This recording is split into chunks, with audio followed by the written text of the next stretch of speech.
आज हम सॉल्व करने वाले हैं GFG problem of the day.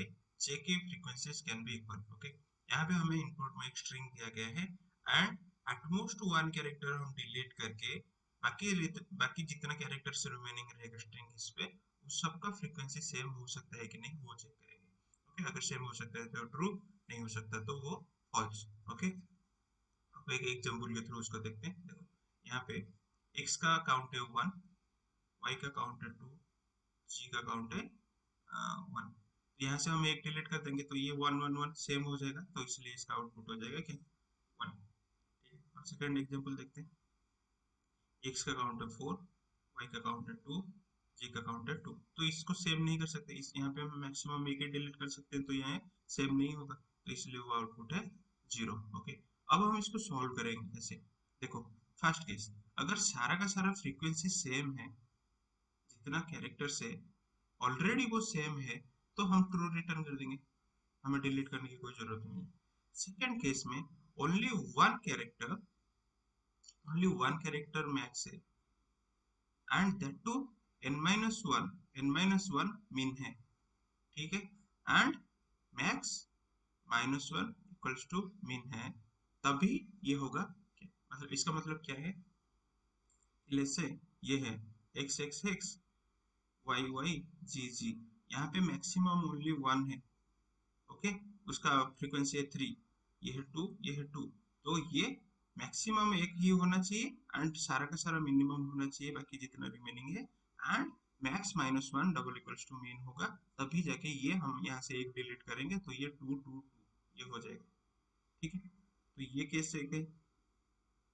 और तीसरा केस क्या है, लेट्स से हमारे पास ऐसा स्ट्रिंग है x y y g g। ठीक है, तो हम ये एक एक्स को अगर हम डिलीट कर देंगे तो ये हो जाएगा 2, ये हो जाएगा 2, ये बराबर हो जाएगा। तो ये केस भी वो ट्रू हो सकता है। इसको हम कैसे चेक करेंगे, इफ फ्रीक्वेंसी ऑफ वन, अगर वन है फ्रीक्वेंसी में and frequency of one double equals to one and remaining जितना है उसका लेंथ क्या होना चाहिए, सबका सेम होना चाहिए, तो हम क्या रिटर्न कर सकते हैं, ट्रू। मतलब क्या, frequency of one should be one and यहाँ पे जो भी है रिमेनिंग, मतलब फ्रीक्वेंसी, लेंथ ऑफ फ्रीक्वेंसी और लेंथ ऑफ काउंट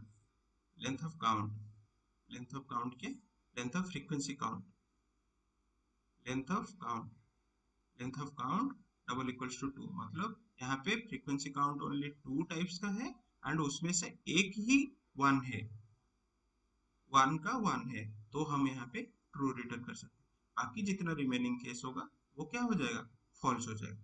ठीक है, अब इसको कोड करते हैं। अब इसे कोड करते हैं। ठीक है, हम कलेक्शन से इंपोर्ट कर देंगे काउंटर, जो कि हेल्प करेगा हर एक कैरेक्टर का फ्रीक्वेंसी काउंट करने के लिए। काउंट इक्वल्स टू काउंटर, इसमें से हम उठाएंगे फ्रीक्वेंसी इक्वल्स टू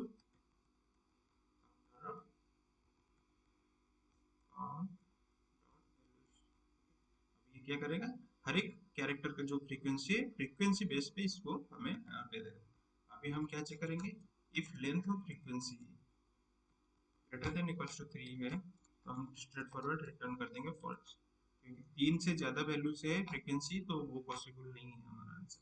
ठीक है, if length of frequency double equals to 1, मतलब सारा का सारा कैरेक्टर एक ही फ्रीक्वेंसी पे है तो हमें कुछ डिलीट करने की जरूरत नहीं है, हम रिटर्न कर देंगे क्या, रिटर्न कर देंगे true.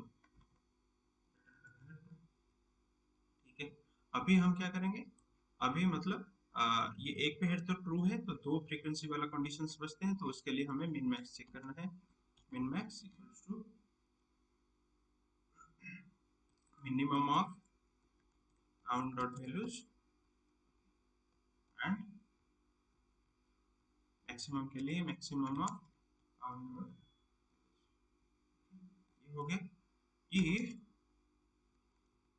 frequency of maximum double equals to 1 and minimum plus 1 double equals to maximum, then हम क्या कर देंगे, रिटर्न कर देंगे क्या, ठीक है। एंड और एक कंडीशन था, if 1 in frequency and frequency of 1 double equals to 1, मतलब तो रिटर्न थ्रू कर देंगे, ये क्या है, मतलब एक कैरेक्टर है जिसका फ्रीक्वेंसी 1 है तो हम डिलीट एंड बाकी सारा का सारा बाकी सारा का सारा फ्रीक्वेंसी सेम होगा क्योंकि यहाँ पे हमारा लेंथ ऑफ फ्रीक्वेंसी 2 है, तो ये एक ही बार है मतलब बाकी सारा का सारा एक ही फ्रीक्वेंसी पे है। तो अगर हम ये सिंगल कैरेक्टर को डिलीट कर देते हैं तो वो भी true हो जाएगा। अगर ये सारा का सारा कंडीशन में भी कोई भी कंडीशन सेटिस्फाई नहीं होता है देन हम क्या कर देंगे, रिटर्न कर देंगे क्या, फॉल्स। ठीक है, अब इसे कंपाइल करते हैं।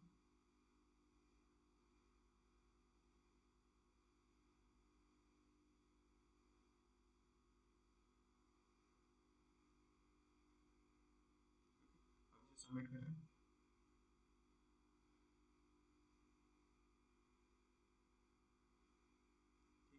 अब इसका time complexity and space complexity का बात करते हैं। ठीक है, टाइम कॉम्प्लेक्सिटी ये ले लेगा order of N means length of S. ठीक है, ये भी हर एक ये टाइम लेगा ऑर्डर ऑफ कितना, 26, क्योंकि मैक्सिमम इसका लेंथ क्या होगा 26 काउंट का। ठीक है, और ये होगा ऑर्डर ऑफ 1, ये होगा ऑर्डर ऑफ 1, सिमिलरली ये हो जाएगा order of 26 means that is 1, और बाकी सारा का सारा कांस्टेंट टाइम ले रहा है। तो इसका टोटल टाइम कॉम्प्लेक्सिटी हमारा क्या हो गया, order of n, that means order of length of s।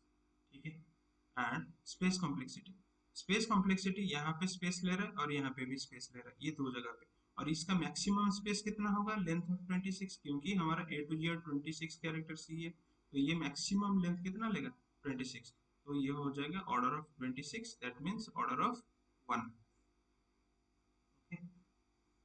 तो ये टाइम कॉम्प्लेक्सिटी